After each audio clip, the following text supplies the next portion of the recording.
Hello दोस्तों, आप सभी का आपके अपने channel door step education point पर हार्दिक स्वागत है।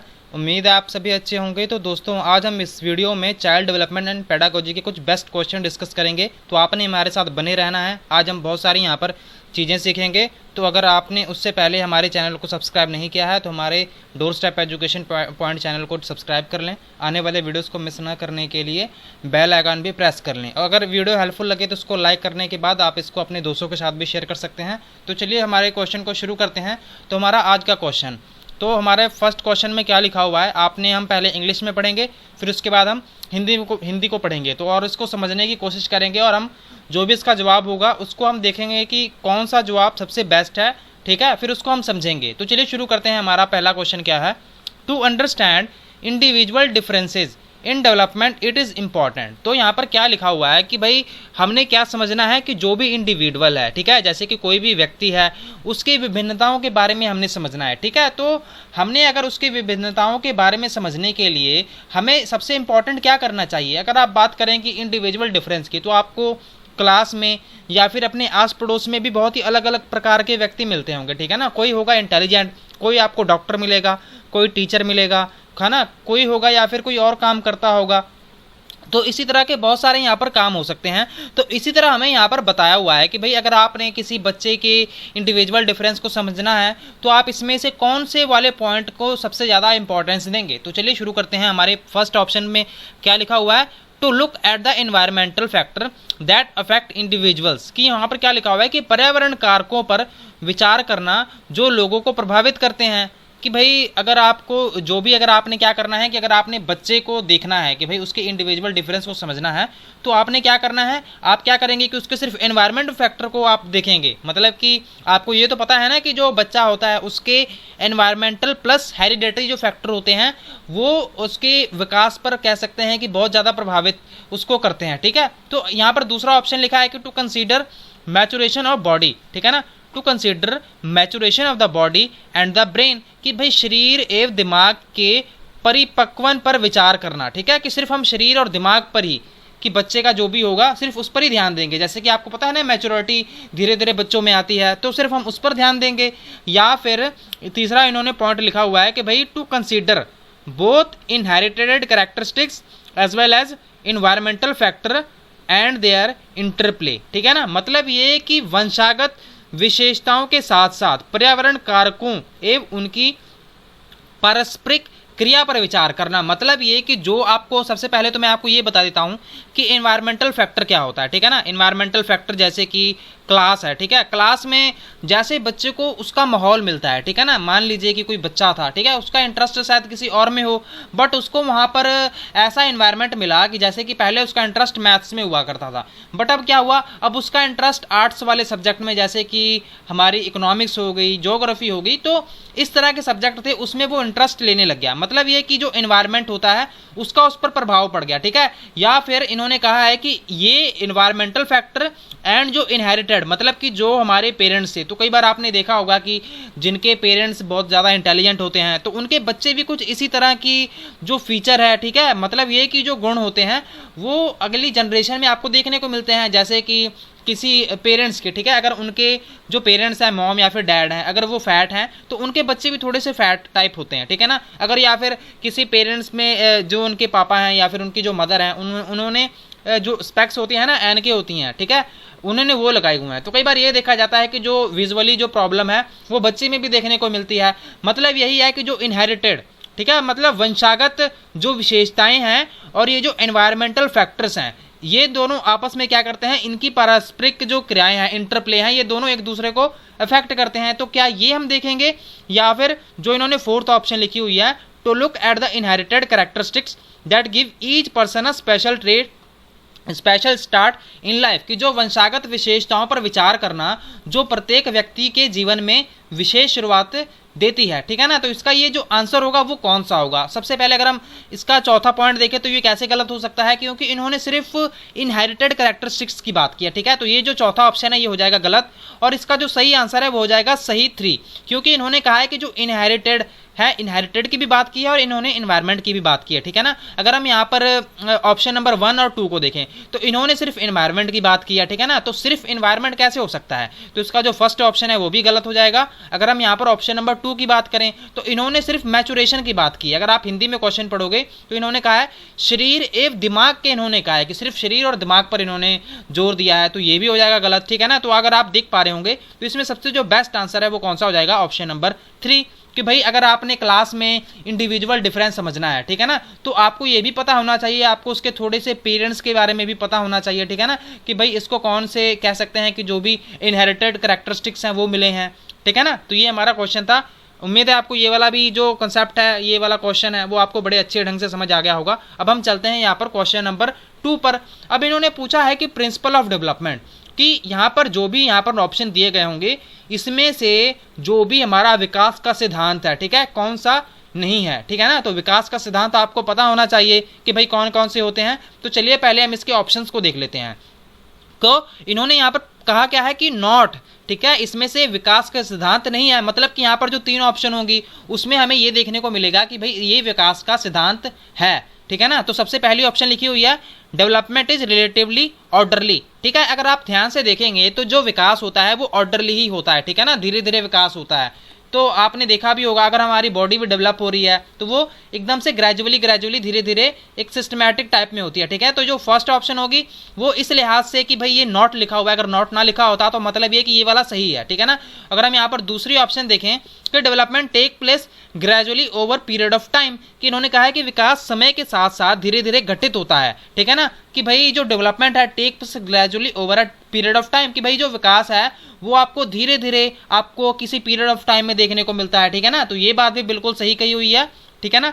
अगर हम यहाँ पर बात करें कि ऑप्शन नंबर 3 में क्या लिखा हुआ है, कि इन्होंने लिखा है exact course and nature of development is determined at the time of birth itself, कि विकास सटीक गति एवं जो प्राकृतिक यहाँ पर जन्म के बारे में बताया हुआ है कि उसका समय निर्धारित उसी टाइम पर हो जाता है। मान लीजिए कि आपके आस पड़ोस में या फिर आपके किसी घर में कोई नया बेबी आता है, ठीक है, मतलब कि उसका जन्म होता है, तो क्या आप बता सकते हैं कि वो बड़ा होकर उसका विकास कैसे होगा, या फिर आप कह सकते हैं कि वही भाई उसकी हाइट कितनी होगी, उसका वेट कितना होगा। तो क्या ये आप बता सकते हैं कि भाई उसके बर्थ के टाइम पर ही सब कुछ निश्चित किया जा सकता है, तो आपका जवाब होगा बिल्कुल नहीं। तो ये जो ऑप्शन अगर आप तीसरा देखेंगे तो ये तीसरा हो जाएगा बिल्कुल ही गलत, ठीक है ना। तो अभी हम इसको जो चौथा ऑप्शन है उसको भी समझ लेते हैं कि भाई individual develop at different trades, की जो आप इंडिविजुअल देखते हैं, ठीक है ना, तो वो व्यक्ति अलग अलग गति से विकास करते हैं। तो ये बात भी बिल्कुल सही है। मान लीजिए कि कोई आपके क्लास में बच्चा है, ठीक है ना, तो आप देखते होंगे कई बच्चे होंगे जो मैथमेटिक्स में बहुत ज़्यादा अच्छे होंगे, है ना। अगर कई बच्चे देखते होंगे तो उनकी जो ड्राइंग है वो बहुत ही ज़्यादा अच्छी होती होगी। इस तरह आप देखते होंगे कई एसएसटी में अच्छे होंगे, कई इंग्लिश में अच्छे होंगे। तो आप ये क्या देख पा रहे हैं, तो सभी की जो मेंटल एबिलिटी है या फिर जो कह सकते हैं कि उनका जो इंडिविजुअल्स है, जो भी यहाँ पर आपको व्यक्ति देखने को मिल रहे हैं, तो उनका विकास अलग अलग गति से हो रहा है। कोई अगर आप देखेंगे तो कोई बच्चा जल्दी से बोलना सीख जाता है, कोई बच्चे को बहुत टाइम लग जाता है, कोई बच्चा जल्दी से लिखना सीख जाता है, कोई बच्चे को बहुत ज़्यादा टाइम लग जाता है। तो आप ये देखकर क्या पता लगा पा रहे हैं कि भाई जो बच्चे हैं, इंडिविजुअल्स हैं, उनमें जो गति आपको देखने को मिलती है वो अलग अलग मिलती है, ठीक है ना। तो इसका जो फोर्थ ऑप्शन है वो भी सही है। और इस लिहाज से अगर हम देखेंगे कि जो क्वेश्चन नंबर 2 है यहाँ पर नॉट लगा हुआ है, तो इसका जो ऑप्शन नंबर 3 है वो यहाँ पर बिल्कुल ही गलत बताया हुआ है। तो इसका जो ऑप्शन नंबर 3 है वो यहाँ पर हो जाएगा सही, कि एग्जैक्ट कोर्स एंड नेचर, हम जो भी बच्चे का एकदम से स्टिक ये नहीं बता सकते कि भाई सब बच्चे के जन्म के टाइम पर हम ये नहीं बता सकते भाई उसका विकास कैसे कैसे होगा, ठीक है ना। तो आप ये समझ गए होंगे। अब हम चलते हैं अपने क्वेश्चन नंबर नेक्स्ट पर, जो कि हमारा क्वेश्चन नंबर 3 है। Several research studies shows that teacher have more overall interaction with boys than girls. तो ये इन्होंने एक बात बताई हुई है कि भाई यहाँ पर अनेक शोध मतलब कि काफ़ी जो रिसर्च की गई हैं, जो भी एक्सपर्ट्स होते हैं उनके द्वारा, और इसमें ये बताया गया है कि जो शिक्षक हैं, मतलब कि जो टीचर्स हैं, आपने देखे होंगे तो टीचर्स क्या करते हैं कि लड़कियों की अपेक्षा लड़कों से अधिक पारस्परिक जो क्रिया है वो करते हैं। मतलब ये कि जो इंटरेक्शन है, मतलब कि जो बातचीत है, मतलब कि जो क्लास में जो बच्चे हैं उसमें बॉयज़ भी होते हैं, गर्ल्स भी होती हैं, तो उन्होंने यहाँ पर कहा है कि भाई वो ना लड़कों से ज़्यादा बातचीत करते हैं एज कंपैरिजन टू गर्ल्स। तो इसमें से करेक्ट एक्सप्लेनेशन क्या है, ठीक है, वो आपको यहाँ पर बताना है, ठीक है ना। तो इसमें आप क्या बता सकते हैं कि भाई boy need more attention than girls, कि भाई ये ऐसा इसलिए होता है क्योंकि लड़कियों की तुलना में जो लड़के होते हैं वो अधिक अवधान की आवश्यकता होती है। भाई ऐसा कैसे हो सकता है कि भाई किसी को ज़्यादा जो स्पेशल केयर है वो जरूरत पड़े, ठीक है ना। मान लीजिए कि जो यहाँ पर बॉयज़ हैं या फिर गर्ल्स हैं तो दोनों तो समान ही है ना, जैसे कि उनका दिमाग है, मैथमेटिकल जो कैलकुलेशंस होती हैं, ठीक है। तो यहाँ पर आप देख सकते हैं कि जो फर्स्ट ऑप्शन होगी वो क्या हो जाएगी, वो हो जाएगी गलत। तो यहाँ पर अगर हम ऑप्शन नंबर 2 की बात करें तो यहाँ पर बताया हुआ है कि this is an example of gender bias in teaching. तो इन्होंने कहा है कि भाई ये शिक्षण में लिंग पक्षपात का एक उदाहरण है। तो ये हमें थोड़ा सा सही लग रहा है, बट इसको सही करने से पहले हम जो बाकी के जो और ऑप्शंस हैं इनको भी हम डिस्कस कर लेते हैं। तो ऑप्शन 3 में क्या लिखा हुआ है कि boys are easier to manage than girls in the classroom, कि भाई जो लड़के हैं कि उनको डील करना क्लास में, ठीक है, तो कक्षा में लड़कियों की तुलना में लड़कों को अधिक आसानी से नियंत्रण किया जा सकता है। तो भाई ऐसा कैसे हो सकता है? क्या आप क्लास में देखते हैं, अगर आप अगर सीटेट का एग्जाम दे रहे हैं तो आपने टीचिंग प्रैक्टिस भी जरूर लगाई होगी, तो क्या आपने कभी ऐसा फील किया है कि हाँ भी जो बॉयज़ हैं या फिर गर्ल्स हैं उनको थोड़ा सा डील करना मुश्किल हो रहा है, जैसे कि बॉयज़ को संभालना मुश्किल हो रहा है या फिर गर्ल्स को संभालना मुश्किल हो रहा है? तो ये ऐसी बेतुकी से यहाँ पर बात लिखी हुई है, ठीक है ना। तो क्या बॉयज़ को संभालना यहाँ पर आसान काम है या फिर मुश्किल काम है, क्योंकि दोनों तो समान है ना, स्टूडेंट है क्लास में, तो ये बात भी बिल्कुल गलत हो जाएगी। अगर हम यहाँ पर बात करें यहाँ पर कि जो फोर्थ ऑप्शन है तो इसमें इन्होंने क्या लिखा हुआ है कि boys have much more academic capabilities than girls. तो इन्होंने क्या लिखा हुआ है कि जो लड़कियां हैं कि उन लड़कियों की तुलना में लड़कों में, ठीक है, शैक्षणिक क्षमताएं काफ़ी होती हैं। मतलब ये कि जो बॉयज़ होते हैं वो पढ़ाई लिखाई में इंटेलिजेंट होते हैं। तो आपको ये पढ़ते ही थोड़ा सा लग गया होगा कि भाई ऐसा कैसे हो सकता है कि सभी को दिमाग यहाँ पर सेम मिला हुआ है। तो यहाँ पर ये बात तो बिल्कुल ही गलत हो जाएगी ना। तो ये जो ऑप्शन है ये फोर्थ गलत हो जाएगा, क्योंकि अगर आप आज भी देखें तो यहाँ पर जो टीचिंग प्रोफेशन है वो अगर आप देखें तो यहाँ पर बॉयज़ भी हैं गर्ल्स भी हैं, टीचर आपको बॉयज़ भी मिल जाएंगे गर्ल्स भी मिल जाएंगी। तो ऐसा कैसे हो सकता है कि भाई बॉयज़ हैं या फिर गर्ल्स हैं उनमें आप जो कैपेबिलिटीज़ हैं या फिर आपको ये जो एकेडमिक कैपेबिलिटीज़ हैं वो आपको ज़्यादा देखने को मिलती हैं। तो ऐसा ये बिल्कुल गलत है। अगर आप इसके ऑप्शन नंबर 2 की बात करें तो ऑप्शन नंबर 2 में क्या बताया हुआ है कि ये जेंडर बायस्ड है, ठीक है ना। अब ये जेंडर बायस होता क्या है? तो जेंडर बायस ये होता है कि इनक्लाइनेशन क्या होता है कि झुकाव किसी एक जेंडर के प्रति, ठीक है ना। तो आपने कई बार देखा होगा कि भाई हमने भी तो जरूर से देखा है ये तो कि भाई कुछ टीचर होते हैं या फिर वो गर्ल्स को फेवर करते हैं या फिर बॉयज़ को फेवर करते हैं। तो ये कर क्या रहे हैं? वो जेंडर बायस करते हैं, ठीक है। ये क्या है? ये लिंग पक्षपात है, ठीक है ना। तो इसका जो सही उत्तर है, अगर आप इस क्वेश्चन को देखें तो क्वेश्चन में क्या लिखा हुआ है कि भाई जो टीचर्स हैं वो क्या करते हैं, वो बॉयज़ के साथ ज़्यादा इंटरेक्शन करते हैं एज कंपेरिजन टू गर्ल्स। तो यहाँ पर ये क्या बताने की कोशिश की जा रही है कि जो बॉयज़ हैं वो बायस यहाँ पर दिखाने की कोशिश की जा रही है कि जो पक्षपात आपको दिखाई देता है, लिंग में पक्षपात, ठीक है, लिंग पक्षपात दिखाई दे रहा है। तो यहाँ पर जो ऑप्शन नंबर 2 होगा वो हो जाएगा बिल्कुल सही, ठीक है ना। तो इसका आपने टिक कर लेना है। ये आपको समझ आ गया होगा अच्छे ढंग से। तो अब हम चलते हैं क्वेश्चन नंबर 4 पर, ठीक है ना। अब इन्होंने क्वेश्चन क्या बताया हुआ है कि भाई what of the following centre to the concept of progressive education. तो आपको ये बताना है कि प्रोग्रेसिव एजुकेशन, सबसे पहले आपको ये भी समझने की जरूरत है कि प्रोग्रेसिव एजुकेशन है क्या, ठीक है ना। तो निम्नलिखित में से कौन सी प्रगतिशील, तो प्रोग्रेसिव एजुकेशन को हिंदी में क्या कहते हैं?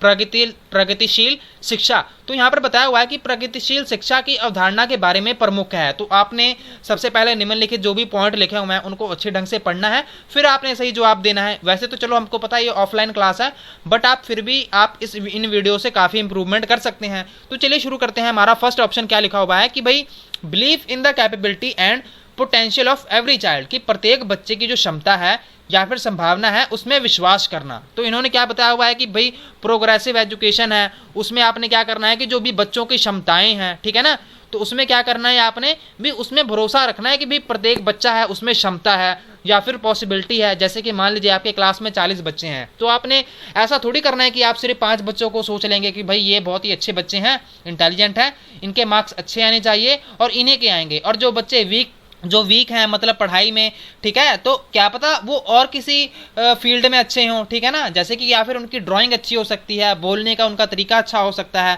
ठीक है, वो क्रिएटिव लर्नर हो सकते हैं। तो इन्होंने यही बात बताई हुई है कि भाई जो बच्चे की क्षमता है या फिर संभावना में उसके विश्वास रखना चाहिए प्रगतिशील शिक्षा में। ये फर्स्ट ऑप्शन बताती है। अगर हम यहाँ पर ऑप्शन नंबर 2 की बात करें तो ऑप्शन नंबर 2 यहाँ पर क्या बता रहा है कि भाई स्टैंडर्ड इंस्ट्रक्शन एंड असेसमेंट, कि भाई मानक निर्देश एवं मूल्यांकन करना, ठीक है ना। तो इन्होंने क्या बताया हुआ है कि भाई इसका एक ना पैमाना निश्चित कर देंगे। जैसे कि आजकल आप देखते होंगे भाई कि जो भी बच्चे होते हैं, ठीक है, उनके लिए जो असेसमेंट कैसे की जाती है, जैसे कि उनको बहुत सारे काम दे दिए जाते हैं, फाइल्स दे दी जाती हैं, या फिर उनके बिहेवियर को नोटिस किया जाता है। तो इसी तरह की हम स्टैंडर्ड जो इंस्ट्रक्शन होगी, ठीक है, उसको हम डिसाइड कर देंगे और असेसमेंट करेंगे। तो क्या सिर्फ इंस्ट्रक्शन या फिर असेसमेंट से हम प्रोग्रेसिव एजुकेशन को बढ़ावा दे सकते हैं? बिल्कुल नहीं। तो ये ऑप्शन तो वैसे ही आपको गलत लग रही होगी।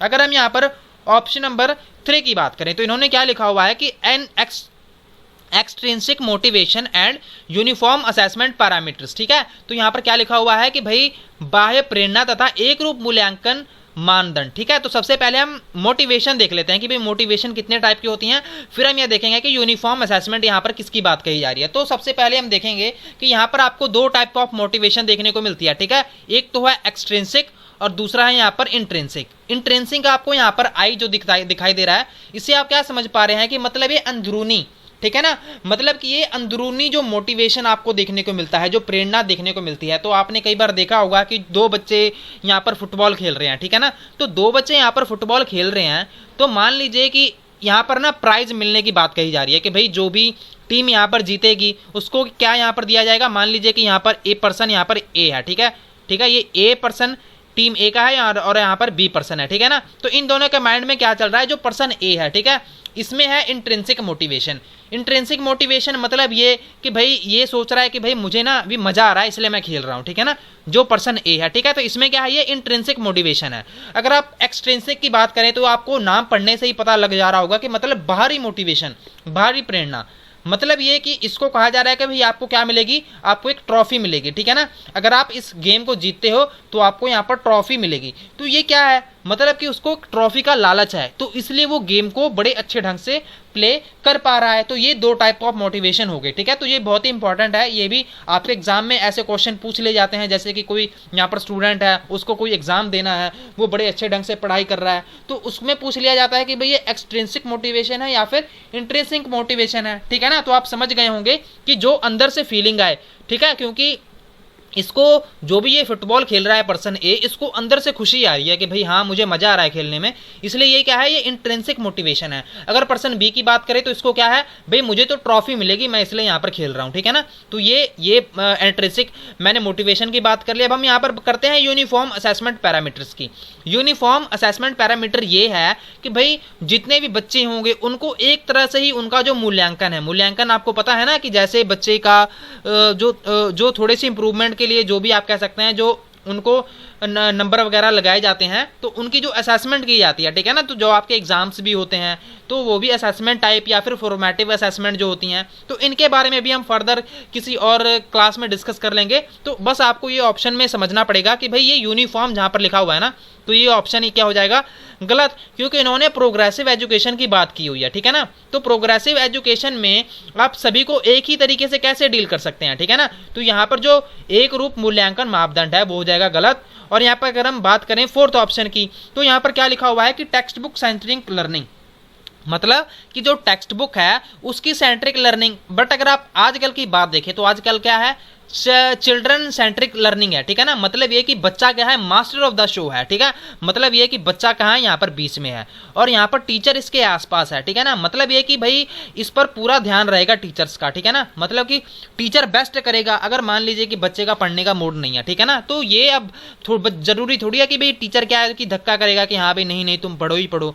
तो बच्चे के हिसाब से ही जो टीचर है उसको चलना पड़ेगा, ठीक है ना। तो यहाँ पर जो 4th ऑप्शन है, यहाँ पर क्या बताया हुआ है कि भाई आपको जो सिर्फ किताबी ज्ञान ही आपने देना है कि भाई किताब के हिसाब से आप बच्चे को चलाओगे, तो ये बात तो बिल्कुल ही गलत हो जाएगी। तो यहाँ पर जो ऑप्शन नंबर 1 है, ठीक है ना, तो जो ऑप्शन नंबर 1 है कि भाई आपने बिलीव करना है बच्चे में कि उसकी क्षमताएं क्या हैं, ठीक है ना। तो उस हिसाब से आप क्या करेंगे, जो ऑप्शन नंबर ए है वो हो जाएगा सही। अगर हम यहाँ पर प्रोग्रेसिव एजुकेशन की बात करें तो उसमें क्या कहा हुआ है कि भाई प्रोग्रेसिव जो एजुकेशन है ये एक हिसाब से चाइल्ड सेंटर्ड एजुकेशन है। तो इसमें क्या बातें कही जाती हैं कि भाई जो भी बच्चा होगा तो इसमें इसको बड़े ही अच्छे ढंग से ध्यान में रखा जाएगा, ठीक है ना। तो जो भी आप क्लास में पढ़ाएंगे तो आप जो क्लास की जो सिचुएशन है वो आप बच्चे के अकॉर्डिंग चेंज करेंगे, कि ना कि आप क्लास को आप कह सकते हैं कि आप बच्चे को नहीं चेंज करेंगे, आप अपने तरीकों को चेंज करेंगे। अगर आप देख पा रहे हैं कि जो भी बच्चा अगर उसको कुछ समझ नहीं आ रहा है, तो आप ऐसा थोड़ी है कि भाई आप अपने भी बच्चे को कह देंगे कि भाई नहीं आपको समझ नहीं आ रहा, आप अपने तरीकों को चेंज करिए ना। तो यही प्रोग्रेसिव एजुकेशन बताती है कि थोड़ी सी पॉजिटिव अप्रोच है, ठीक है, सकारात्मक अप्रोच है, जिसमें अलग अलग तरीकों से बच्चों को समझाया जाता है। और इसका जो ऑप्शन नंबर फर्स्ट है, ठीक है ना, तो वो हो जाएगा बिल्कुल ही सही। अब हम यहाँ पर चलते हैं क्वेश्चन नंबर 5 पर। तो क्वेश्चन नंबर 5 में क्या लिखा हुआ है कि what instructional adaptation should a teacher make while working with a student who are visually challenged. कि भाई दृश्य रूप से बाधित, मतलब दृश्य रूप से बाधित का क्या मतलब है कि जिसको देखने में यहाँ पर समस्या आ रही है। मतलब कि भाई विजुअली चैलेंज भी दो प्रकार के होते हैं, एक तो जिनको बिल्कुल भी दिखाई नहीं देता और एक जिनको ब्लर टाइप के, जिसको धुंधला दिखाई देता है, मतलब कि कम दिखाई देता है।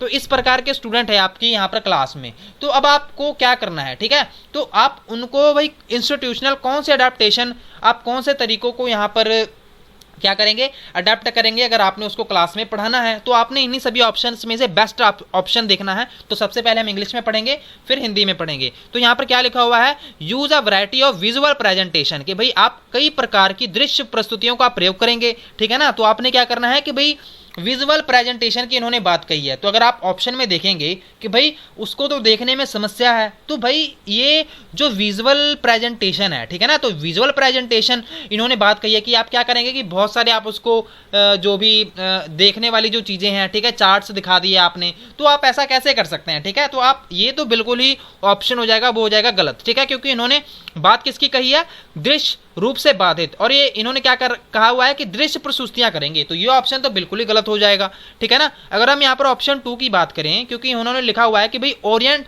Herself so that the student can watch her closely. कि भाई स्वयं अभी विन्यास करना ताकि विद्यार्थी उसे ध्यान से देख सके, ठीक है। तो अपने हिसाब से भाई बच्चे के सामने इस तरह प्रयोग भी करना कि भाई जो बच्चा है क्या कर पाए कि उनको यहाँ पर ध्यान से देख पाए। तो चलिए इस ऑप्शन को एक बार छोड़ देते हैं। अभी हम यहाँ पर देखते हैं कि जो बेस्ट आंसर इसमें से कौन सा हो सकता है। तो यहाँ पर ऑप्शन नंबर 3 में क्या लिखा हुआ है, focus on variety of written task. ठीक है, कि भाई आप उसको बहुत सारे लिख कर दे देंगे, ठीक है। स्पेशली इन्होंने वर्कशीट की बात कही है कि भाई अनेक प्रकार के लिखित कार्यों में, ठीक है, विशेष प्रकार से भाई वर्कशीटों पर इन्होंने बात की है कि भाई इस पर ध्यान केंद्रित करना, इन्होंने ये बात कही हुई है, ठीक है ना। तो क्या ये सही है? तो अगर आप देख पाएंगे कि इन्होंने क्या लिखा हुआ था, विजुअली चैलेंज। तो विजुअली चैलेंज का तो ये भी तो रिटर्न टास्क ही दिया जा रहा है कि भाई आप क्या करेंगे कि भाई उसको सिर्फ लिखित कार्य दे देंगे। तो ये कौन सी बात हुई, ठीक है ना। तो इन्होंने, अगर हम यहाँ पर फोर्थ ऑप्शन की बात करें तो फोर्थ ऑप्शन में क्या लिखा हुआ है कि स्पीक क्लियरली, कि भाई आपने क्या करना है कि बड़े अच्छे ढंग से बोलना है। अब इससे क्या फायदा होगा कि भाई बच्चा एक तो सुन पाएगा, एक तो उसको दिखाई नहीं दे रहा, ठीक है ना। अगर वो सुन पाएगा तो वो सभी चीज़ों को अच्छे से समझ पाएगा। तो इसका अगर ये वाला ऑप्शन देखें, and use a lot of touch and feel material, मतलब ये कि उसको बहुत सारी ऐसी वस्तुएं, ऐसी सामग्रियां, जैसे कि अगर उसको ग्लोब के बारे में पढ़ाना है, ठीक है ना, या फिर उसको किसी और मॉडल के बारे में समझाना है, तो हम क्या करेंगे, एक मॉडल क्लास में लाएंगे, सभी बच्चे उसको जो भी देख नहीं सकते या फिर अच्छे से उसको छू कर फील करेंगे, ठीक है ना। तो उससे वो समझ पाएंगे कि भाई ये हमें क्या समझाने की कोशिश की जा रही है। ऊंचा या फिर स्पष्ट रूप से बोला जाएगा तो वो फिर भी समझ पाएंगे, है ना। तो ये जो ऑप्शन नंबर 4 है वो बिल्कुल सही है, ठीक है ना। तो ये जो ऑप्शन नंबर 4 है वो हो जाएगा सही। तो अगर आप ये भी तो कह सकते हैं कि भाई ऑप्शन नंबर 2 है वो भी तो सही लग रहा है, बट यहाँ पर इन्होंने क्या कहा हुआ है कि भाई बच्चे को अच्छे ढंग से इसमें इन्होंने दिखाने की कोशिश की है। बट अगर आप यहाँ पर जो फोर्थ ऑप्शन है उसको देखेंगे तो इन्होंने क्या बात कही है कि भाई आपने बड़े क्लियरली ढंग से बोलना है कि जो बच्चा सुन पाए और जो यहाँ पर चीज़ें हैं उनको अच्छी तरह से फील कर पाए। अगर हम यहाँ पर बात करें विजुअली चैलेंज, ठीक है, ये अभी हम इसके ना थोड़ा सा और भी कॉन्टेक्स्ट में जाते हैं कि विजुअली चैलेंज जो बच्चे होते हैं आप उनको और किस तरह से ढंग से डील कर सकते हैं। तो आपको कोई ज़रूरी नहीं है कि यही क्वेश्चन आपको देखने को मिल जाएगा, ठीक है ना। तो वहाँ पर ऐसा भी लिखा हो सकता है कि आप बड़े बड़े अक्षरों वाले, ठीक है, अगर आप उसको थोड़ा सा ब्लर है, ठीक है ना, अगर वो बिल्कुल ही देख नहीं पा रहा फिर तो वो बात अलग है। अगर वो थोड़ा थोड़ा देख पा रहा है तो आप क्या करेंगे, बड़े बड़े अक्षरों का प्रयोग करेंगे, ठीक है। अगर आपका ब्लैक बोर्ड है आप बड़े बड़े अक्षरों में लिखेंगे, आप क्लियरली बोलेंगे। जो रेडियो होते हैं, ठीक है, सुनने वाले जो यंत्र हैं आप उनको वो देंगे, ठीक है ना। तो इसी तरह के बहुत सारे जो टेक्निक्स हैं, ठीक है, बड़े बड़े चार्ट आप ला सकते हैं। तो इसके कारण आप कह सकते हैं जो विजुअली चैलेंज है उनको डील करने के लिए आप इन तरह से जो वैरायटी ऑफ वेज हैं, ठीक है, आप क्या कर सकते हैं, इनका प्रयोग कर सकते हैं। तो इसका जो ऑप्शन नंबर 4 है वो बिल्कुल ही सही है, ठीक है ना। अब हम चलते हैं यहाँ पर क्वेश्चन नंबर 6 पर। अब इन्होंने बात की है कि cooperative learning and peer tutoring, ठीक है, इज एंड इंक्लूसिव क्लासरूम। अब हम सबसे पहले बात करें कि भाई इंक्लूसिव क्लासरूम क्या होता है, तो सबसे पहले हम हिंदी में क्वेश्चन पढ़ लेते हैं कि सहयोगात्मक, कोऑपरेटिव क्या होता है, सहयोगात्मक। सहयोगात्मक मतलब कि भाई बच्चा जब भी एक साथ मिलकर, ठीक है, एक दूसरे के साथ एकदम से, ठीक है, फीलिंग के साथ भी क्या करते हैं, काम करते हैं, पढ़ते हैं एक दूसरे के साथ, ठीक है, एकदम से मिलकर। तो इन्होंने इसकी बात की है कि भाई सहयोगात्मक अधिगम एवं हम उम्र साथियों के द्वारा शिक्षण का एक समावेशी कक्षा में किस प्रकार से उपयोगी करना चाहिए, ठीक है ना। तो समावेशी सबसे क्लासरूम मतलब कि जो भी इंक्लूसिव क्लासरूम है, सबसे पहले हम इसको समझ लेते हैं कि भाई ये होता क्या है। तो इंक्लूसिव क्लासरूम के पहले हम बात करें तो सबसे पहले एक स्पेशल स्कूल खोलने की यहाँ पर बात कही गई थी, ठीक है ना। तो स्पेशल स्कूल खोलने की बात में क्या कहा गया था कि भाई जो भी डिसेबल्ड बच्चे हैं, ठीक है, मतलब ये कि जो भी दिव्यांग बच्चे हैं, जैसे कि जो देख नहीं सकते, जिनको कोई चीज़ें अच्छे से समझ नहीं आ पाती, या फिर किसी भी शारीरिक रूप से उनको थोड़ी बहुत समस्याएं हैं, तो आपने क्या करना है, उनके लिए एक अलग से स्कूल खोल देना है, ठीक है ना। तो अलग से स्कूल खोलने वाली जो बात थी वो इतनी ज़्यादा चली नहीं, ठीक है ना। तो इसके बाद ये जो इंक्लूसिव जो क्लासरूम है, ये फॉर्मूला था, ये निकाला गया। मतलब ये कि आप क्या करेंगे, आप इंक्लूसिव क्लासरूम में सभी बच्चों को एडमिशन देंगे, ठीक है, चाहे वो देख सकता हो ना देख सकता हो, चाहे उसके शरीर में कोई भी यहाँ पर प्रॉब्लम हो, दिव्यांग हो बच्चा, ठीक है ना।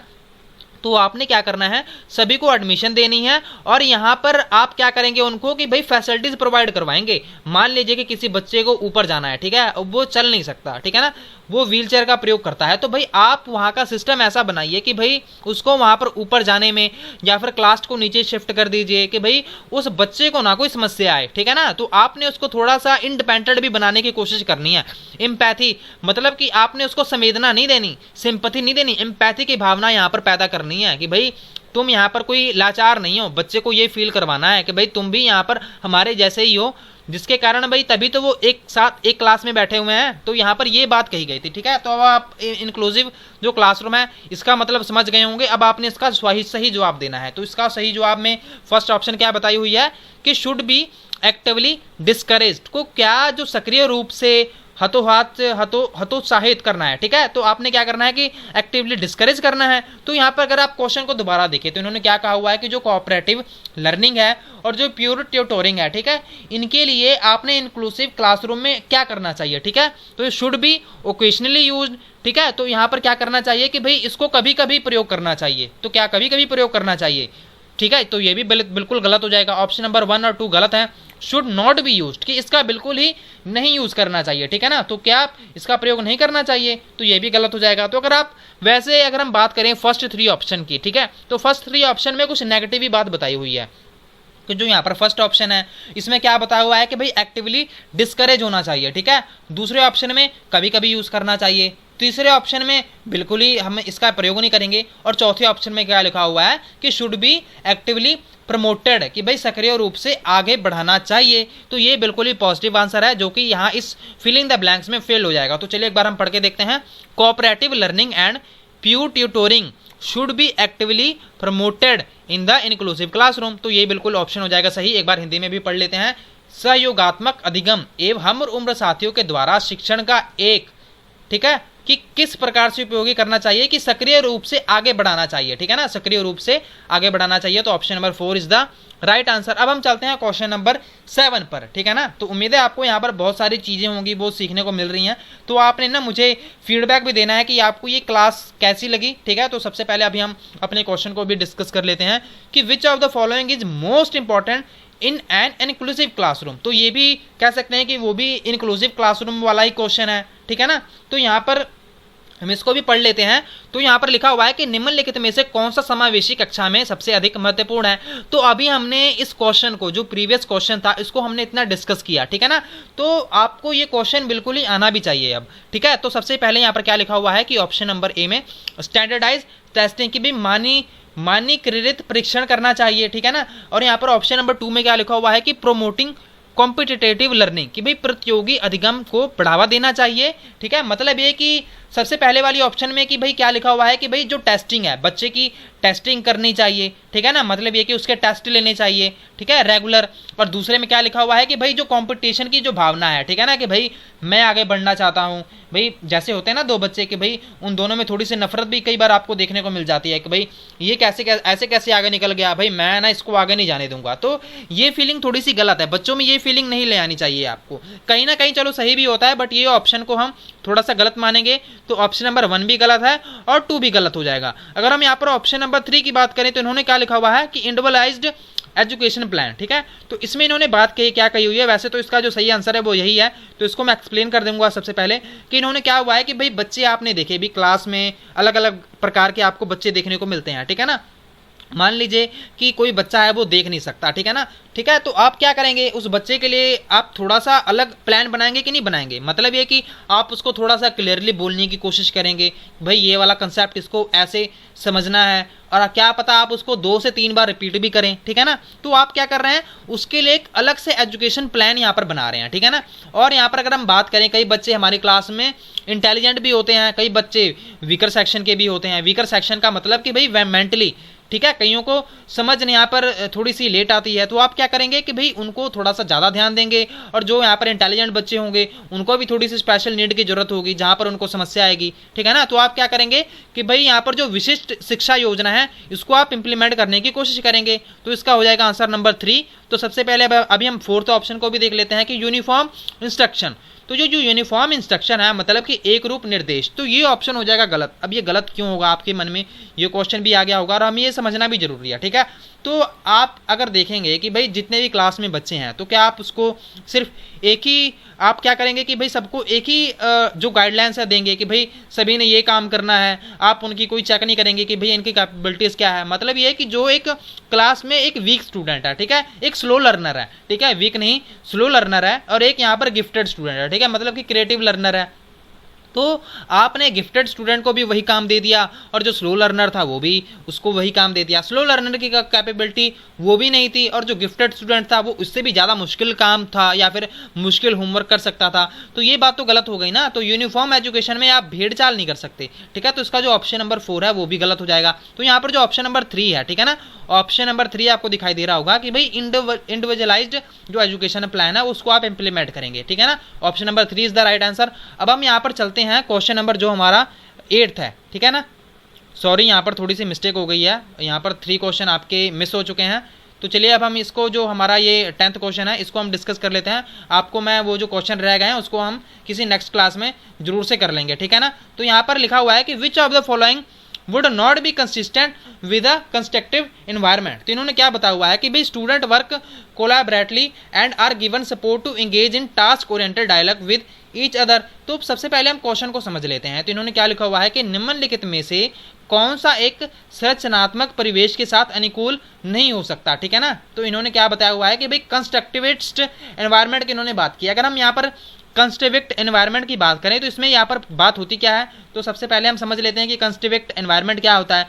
तो कंस्ट्रक्टिव जो अप्रोच है इसमें बच्चा अपनी नॉलेज को खुद ही कंस्ट्रक्ट करता है, मतलब कि वो एक्सपेरिमेंट करेगा, खुद ही सीखेगा और जो भी सही उत्तर होगा उसका जवाब वो खुद ही सोचेगा। तो आपने इन सभी ऑप्शन को पढ़ना है और आपने बताना है कि भाई इसमें से जो सही उत्तर है वो कौन सा है। तो चलिए देखते हैं। Student work collaboratively and are given support to engage in a task oriented dialogue with each other. तो इन्होंने यहाँ पर आपने ये भी ध्यान रखना है कि इन्होंने नॉट लिखा है, ठीक है ना। तो यहाँ पर जो आपको 3 ऑप्शन मिलेंगी वो मिलेंगी सही और एक जो होगा गलत, ठीक है। तो गलत वाला ही हमारा सही होगा, ठीक है ना। तो यहाँ पर इन्होंने कहा है कि भाई कौन सा एक संरचनात्मक परिवेश का अनुकूल नहीं होता। तो अगर आप कंस्ट्रक्टिव एनवायरनमेंट की बात करते हैं तो यहाँ पर स्टूडेंट क्या होते हैं, वे एक साथ काम करते हैं, कोलैबोरेटली काम करते हैं और उनको सपोर्ट भी दिया जाता है, ठीक है ना, कि भाई जो भी वो काम है वो एकदम से अच्छे ढंग से कर पाए। तो इसका जो फर्स्ट ऑप्शन है वो इस लिहाज से सही है, ठीक है ना, कि भाई विद्यार्थी सहयोगात्मक तरीके से कार्य करते हैं तथा आपस में कार्य केंद्रित वार्ता में लगे रहने के लिए सहयोग दिया जाता है, ठीक है। तो ये जो फर्स्ट ऑप्शन है वो भी सही है। अगर हम यहाँ पर ऑप्शन नंबर 2 की बात करें, teacher elicit students idea and experience in relationship to key topics and plan teaching learning to elaborate और रीस्ट्रक्चर देयर करंट नॉलेज। इन्होंने क्या बात कही है कि भी शिक्षक प्रमुख प्रकरणों के संबंध में, ठीक है, विद्यार्थियों के विचारों एवं अनुभवों को प्राप्त करते हैं एवं उनके वर्तमान ज्ञान की पूर्व संरचना या विस्तृत करने के लिए शिक्षण अधिगम की योजना बनाते हैं। ठीक है, तो ये ऑप्शन भी बिल्कुल सही है। कैसे सही है ये भी मैं आपको समझा देता हूँ कि भाई ये जो कंस्ट्रक्टिव अप्रोच है ना, तो इसमें जो टीचर्स होते हैं, ठीक है, या फिर जो बच्चे होते हैं, जो भी इन्होंने आइडियाज़ है, जो भी इनके आइडियाज़ हैं, जो भी इनके एक्सपीरियंस हैं, ठीक है, इनको ऑब्जर्व करने के बाद टीचर क्या करता है, टीचर यहाँ पर एक उनके नॉलेज को रीस्ट्रक्चर करता है कि भाई उनको एक सही डायरेक्शन देता है, ठीक है ना, जो भी उनकी करंट नॉलेज है, ठीक है, उनमें थोड़ी सी वेरिएशन या फिर आप कह सकते हैं मॉडिफिकेशन करता है। तो ये ऑप्शन भी बिल्कुल सही हो जाएगी। अगर हम यहाँ पर बात करें ऑप्शन नंबर 3 की, तो ऑप्शन नंबर 3 कैसे सही है या फिर गलत है, तो यहाँ पर लिखा हुआ है कि भाई टीचर क्या है, कि भाई teacher employ specific end of the term assessment strategies and give feedback on product there rather than processes, कि भाई अध्यापक क्या करेगा, विशिष्ट सत्रवसान मूल्यांकन रणनीतियों को लागू करते हैं तथा प्रक्रियाओं के बजाय प्रदर्शन पर फीडबैक देते हैं। ठीक है ना, तो इन्होंने जो प्रोसेस थी, ठीक है, मतलब ये कि सिर्फ असेसमेंट के आधार पर ही, या फिर आप कह सकते हैं कि ये बड़ा ही लिमिटेड है, ठीक है ना, स्पेसिफिक एंड की यहाँ पर बात की जा रही है कि भाई जो भी असेसमेंट आपकी की जाएगी उसमें बड़ा ही लिमिटेड सी यहाँ पर बात कही जा रही है। ठीक है, तो सिर्फ उसके प्रोसेस पर ही, ठीक है, मतलब ये कि जो वहाँ पर आपने प्रेजेंटेशन किया, ठीक है, मतलब ये कि जो आपने वहां पर अध्यापक के सामने यहाँ पर अपना प्रोजेक्ट था वो बना के रख दिया। अब अध्यापक ने ये नहीं पूछा कि भाई आपने ये कैसे बनाया, हालांकि ये सबसे इंपॉर्टेंट है कि टीचर को ये पता होना चाहिए कि भाई आपने ये जो भी आप ये बनाया है ये आपने कैसे बनाया, ठीक है ना, तो वो पूछने की बजाय ये क्या कह देंगे कि भाई हाँ ठीक है, चलो आपने ये ऐसा बना दिया, आपको ऐसा नहीं बनाना चाहिए था, या फिर ऐसा, ठीक है, तो उसको यहाँ पर खत्म कर देंगे। तो अगर आप ऑप्शन नंबर 3 की बात करें तो ये कंस्ट्रक्टिव जो अप्रोच है इसको फॉलो नहीं करता, तो ये ऑप्शन हो जाएगा बिल्कुल ही गलत। और इस हिसाब से 10th क्वेश्चन का जो सही आंसर होगा वो होगा ऑप्शन नंबर 3। और उससे पहले हम क्या करेंगे, ऑप्शन नंबर जो 4 है इसको भी अच्छे से डिस्कस कर लेते हैं। तो student are given frequent opportunities, तो यहाँ पर अपॉर्चुनिटीज वर्ड है, कितना पॉजिटिव वर्ड है, तो यहाँ पर इन्होंने बताया हुआ है कि बच्चों को अपॉर्चुनिटीज जो अवसर हैं वो दिए जाएंगे जिनके कारण जो भी मीनिंगफुल प्रॉब्लम बेस्ड जो एक्टिविटीज है उनको यहाँ पर सॉल्व करने में मदद मिलेगी। ठीक है ना, तो जो ऑप्शन नंबर 4 है वो भी बड़ा पॉजिटिव है,